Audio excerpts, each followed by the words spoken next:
Tiniyak ni Pangulong Ferdinand R. Marcos Jr. na patuloy na ginagawa ng kanyang administrasyon ang lahat para mapagaan po ang buhay ng mga Pilipino. Sa kanyang podcast, siniguro rin ng Pangulo na may sapat na pondo ang pamahalaan para tustusan ang mga nasimulang adhikain sa ilalim ng kanyang administrasyon. Si Gad Villegas sa report.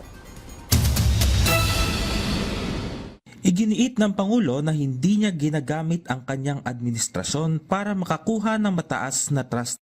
Sinabi ni Pangulong Ferdinand R. Marcos Jr. na ginagawa nila ang mga programa para mapagaan ang buhay ng mga Pilipino. All of these things are being done with because we have many big plans, malaking proyekto na ginagawa natin na it will take matagal pa yan, nasisimulan pa lang.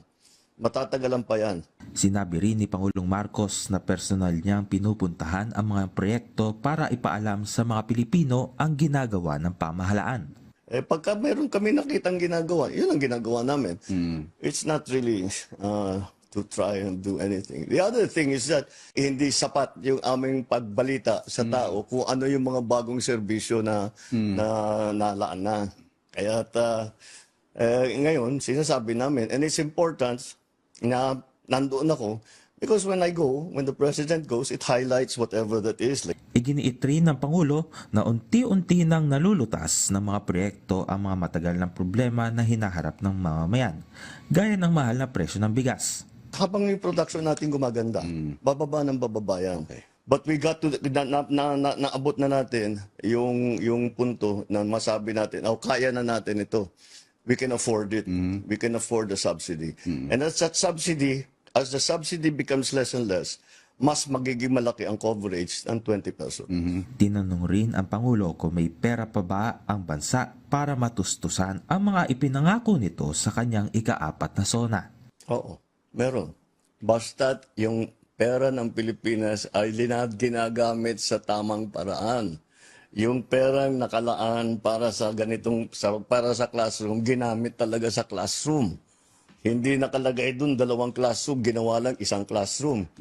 Binulsa na yung natira. Yung mga ganong klase. Pag talagang mahigpit tayo at tama ang gamit ng ating pondo, meron tayo. Ipinaliwanag naman ng Pangulo na patuloy ang paglago ng Social Security System matapos i-anunsyo ng SSS ang dagdag pensyon. Ito'y kahit maniningil ang ahensya ng dagdag kontribusyon.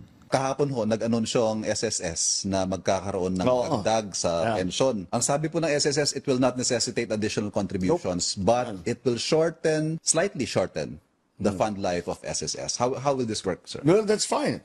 Because the SSS is growing anyway. Our population is growing. Our working population is growing. So yun ang bawi dun. It will continue to grow. In fact, in our estimation, SSS, in terms of its fund, is growing at such a rate that it will be bigger than GSIS soon.